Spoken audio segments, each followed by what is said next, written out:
So it says Letitia Wright nearly died in Marvel's Black Panther 2 accident.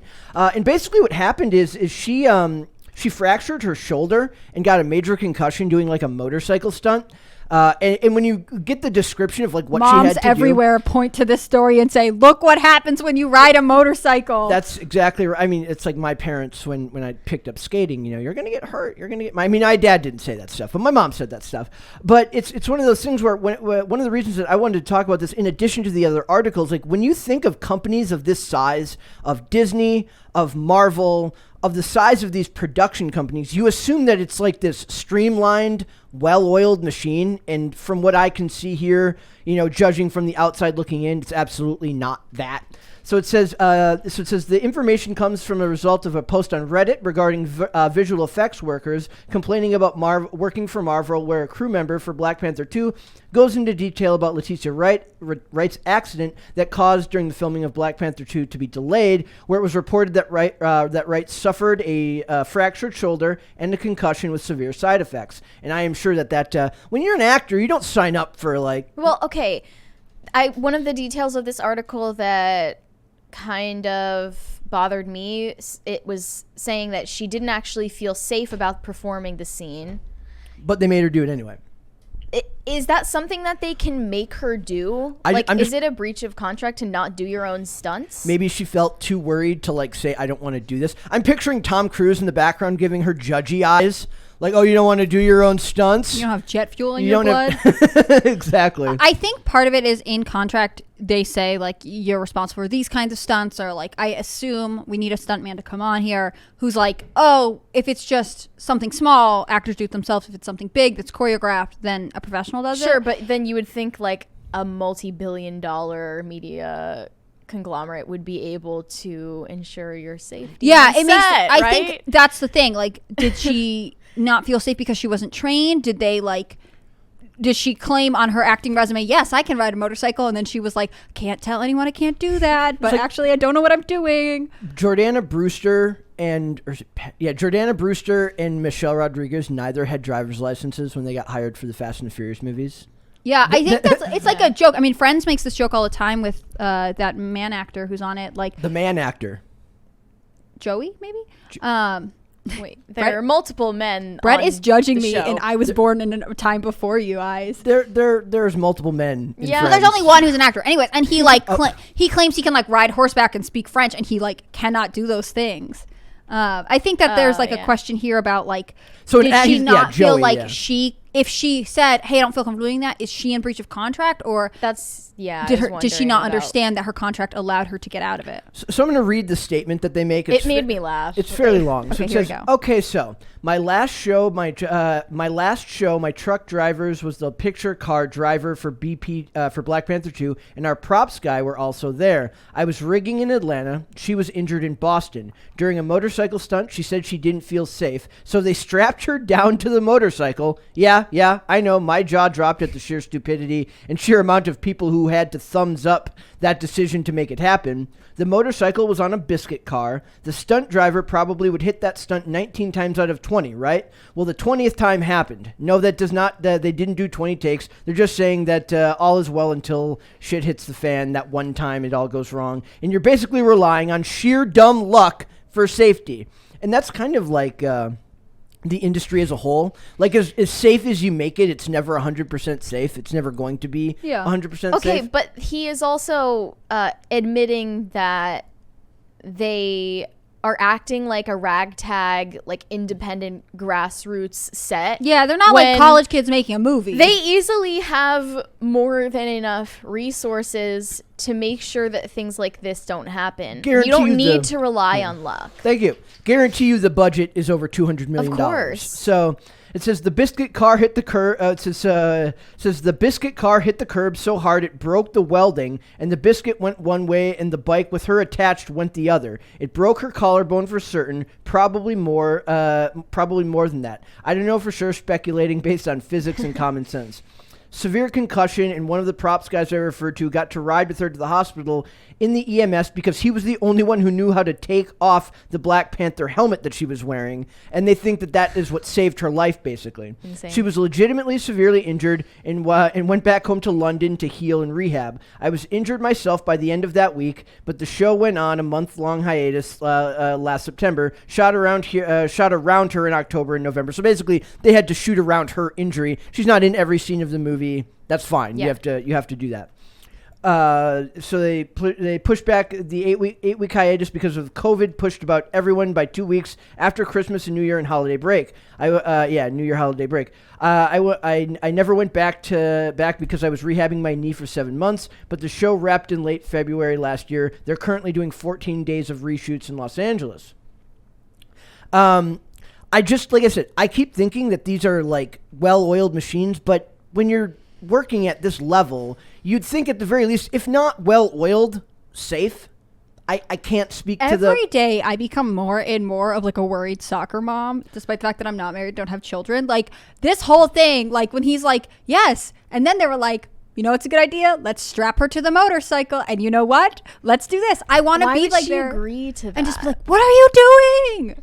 I mean, I guess she really trusted them and was like, they were like, no, this is how it works all the time. We always strap our actors to cars that are attached to motorcycles. In my I would industry, sue, but I don't even think that she has the grounds to do that. No, I bet her contract prevents her from they it. build their incompetence into their contracts. Yeah, they're like, we know we're gonna mess it up. We're just not sure. I guess that's how liability works, but also like you could be more responsible, right? They also talk about her anti-vax stuff. That's what they call it. And she basically that's what kind of irrelevant. She posted a bunch of stuff about being hesitant, like anything that means like you're not like 100% like jab me now was taken as anti-vax during the height of COVID hysteria, which is essentially what happened. They said like. She's like, look, my people have been tested on and experimented on before. I'm hesitant to do this. She's also very religious. I was talking recently with someone, Rockman Dunbar is an actor who he had to leave a show called 911 because he didn't want to get vaccinated. He said, look, it's fine. Like, I think it's not fair, but I get it. Like, these are the rules. I choose not to. But they blew hers out of proportion and were making it seem like that was the reason all of this got put on hold. Well, they did. I mean, at the time, if I'm remembering this correctly, there was like a COVID outbreak on set or something, and they all had to like take a break for quarantine or isolation or whatever. And the way they presented it was like, so there's been COVID delays on the set of Black Panther 2. Anyway, so this one actress who's there isn't vaccinated. Like, we should just assume it was her fault. With the timing that he described, meanwhile, they're like, we'll strap you to a motorcycle for punishment. Doesn't matter if you get COVID. It's more like she got the injuries and was in recovery. In the meantime, the regulations for vaccines came about and then became a problem. But I also, like, I wanted to read this part where he said, I tore my ACL on Wakanda Forever 5 days after they hurt the actress. At the time, I was set lighting. I've since switched to VFX and can 100% confirm being on Marvel's sets is always an S show. Yep. It's a disaster zone.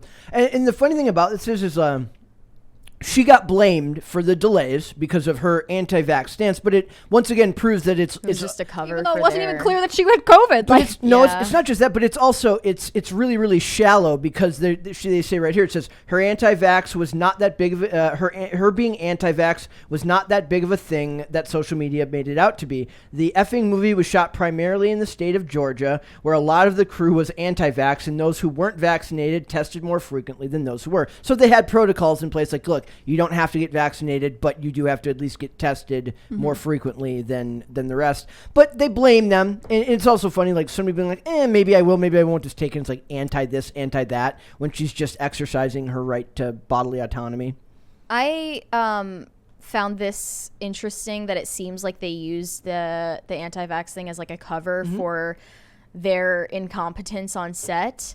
And then her injury. With the timing of the Rust shooting happening, and just like the overall conversation about like safety on Hollywood sets. They talk about the Deadpool too. There's definitely a balance of like how much of doing your own stunts and like having realistic props and realistic action scenes is badass, and how much of it is just irresponsible.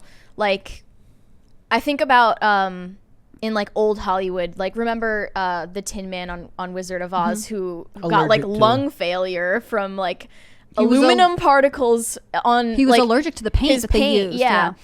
And like how much of that is dedication to the craft and how much of it is just like sheer stupidity and like reckless treatment of like people's lives. Yeah, it makes me wonder. Brett talks about all the time how we don't give awards to like the best stuntmen in Hollywood, and in some ways I wonder if we were if the industry talked more about stunts and like what goes on and how you train for it and like the dangers behind it and like what does the insurance for these kind of movies look like what does liability look like, if we would have a better understanding of like, is it even worth having a movie with this crazy stunt in it? Yeah. And what's kind of sick is that like I feel like they treat the stunt actors like they're second class 100%, citizens 100%. on the set. The Deadpool 2 stunt person died in a motorcycle accident. That. Nobody remembers that. Yeah, which is crazy. And like the thing is, these high budget movies are high budget because of some of the CGI and technical stuff. Thank you. But in large part because of these crazy stunts. And think about the $300K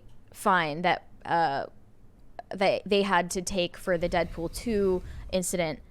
It's like what fraction of the overall budget? Yeah, it's nothing. It's around, and then the profit that they made off of it afterwards. And like you said, they build that like $300,000 fine somewhere into their budget. They know somewhere along the line things are going to cost more or something's going to happen. Yeah, they don't predict someone's going to die, but like to a certain extent, they are aware that they can cover that fee. I just think that generally, the more I've been on the show, the more I've talked to, especially like Brett, like who's so interested in movie production, I just feel like we really need some like stunt actor, stunt man lady representation, because I really just know so little about the industry, but Marvel and DC could not survive without it. Yeah, it seems like it's like a Wild West industry they don't really want to talk about because it's like everything we do is dangerous, but please stop paying attention. But somehow John Wick gets made with ridiculous stunts that are far more practical with far less injuries, and Keanu Reeves buys all his stuntmen Rolexes. That's the thing, like why can some people govern this without it being like it's insanity? Tom and some Cruise people can't. Tom Cruise literally is only allowed to do those stunts because he pays for like extra insurance on himself because he's worth so much money.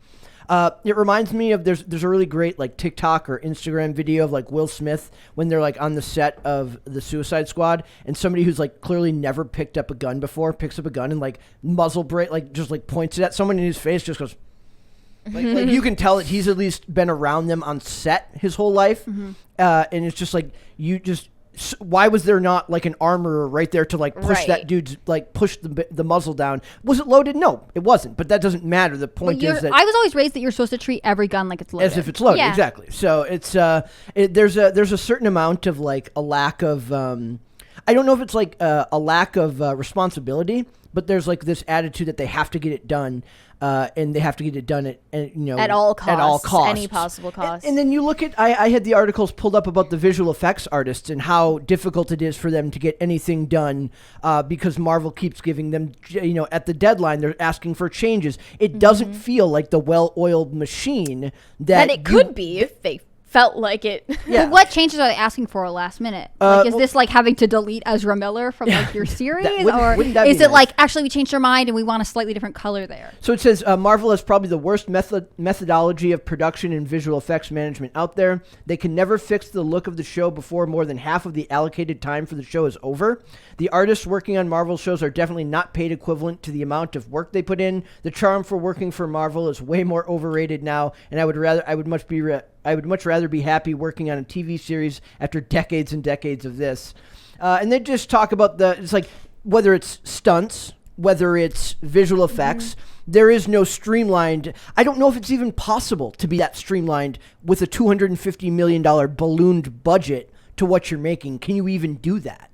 No. I don't know. I mean, yeah, it's obviously not just the physical safety that is being thrown out the window, but people's like psychological well-being is not considered, and like what one person is capable of is like far overblown because they think that all of the employees who are behind the scenes are disposable, whereas like in reality they are the people that make these productions possible.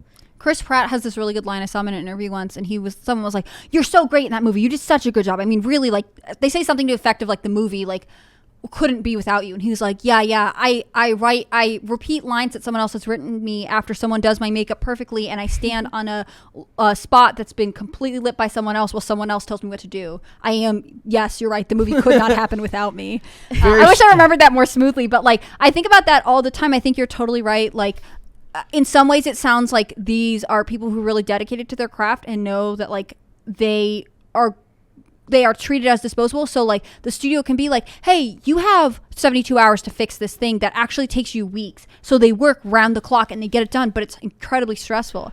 Just even outside of Hollywood, there are companies that know they have employees that are really dedicated and talented who they can just expect to rise to this occasion and get stuff done. And that's not always fair, especially if long term you don't want these people to burn out. I can't imagine like having constant changes to things and also being like, you guys have a $250,000 budget. How much am I getting paid to do this? I'm left wondering overall, like, what was it for?